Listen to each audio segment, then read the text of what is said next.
ဒီနေ့ကတော့အရသာရှိရဲ့ဝတ်သားနဲ့တင်းတင်းဟင်းလေးကိုချက်ပြပေးမှာဖြစ်ပါတယ်အားလုံးပဲကြည့်ပေးကြပါအောင်နော်ပါဝင်ပစ္စည်းအနေနဲ့ကြက်သွန်ဖြူအနီချင်းလိုအပ်ပါမယ်ဝတ်သားလေးတွေကိုနေတော်လေးတုံးပြီးတော့စားစနွဲချုံပုံနေထားပေးပါမယ်ကြက်သွန်ဖြူနေချင်းကိုကြည်ညက်စွာထောင်းထားပါမယ်ပြီးရင်ဒေဝပူလာပြီဆိုရင်တော့စီနဲ့နေထည့်မယ်စီပူလာပြီးတော့ခဏကထောင်းထားရဲကျက်ချင်းကျက်တန်ကြီးကျက်တန်ကြီးထောင်းထားတာလေးကိုစီတက်ပါမယ်ကျက်တော့လေးနည်းနည်းအဝါဝါပန်းသွားပြီးဆိုရင်တော့အယောင်တင်မောက်ရဲ့နံပြားရဲ့အချုံမုံအနေငယ်ထည့်ပါမယ်ပြီးရင်တော့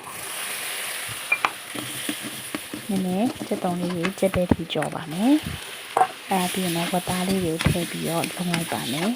ဝတ်သားထည့်တဲ့ချိန်မှာရေမထည့်သေးပါဘူးအသားရထွက်လာရေကြီးနေလို့သူကဒီလုံးပေးပါမယ်ပြီးတော့မှဒါရေလေးအနည်းငယ်ထည့်ပြီးတော့ထုံးလို့အုပ်ထားလိုက်ပါမယ်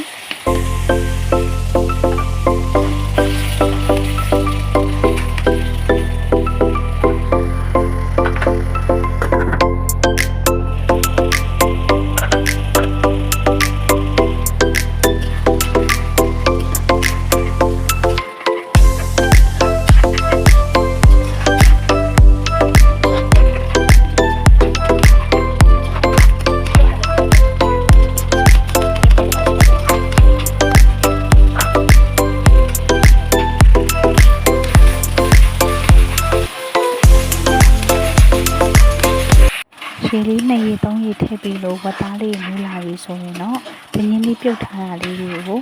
နင်းရထုပြီးတော့မှထည့်ပါမယ်မှဒါတင်းင်းကြီးကဝတ်သားဟင်းရဲ့အနှစ်လေးစိတ်ဝင်ပြီးတော့ပို့ပြီးတော့အရသာရှိမှာပါ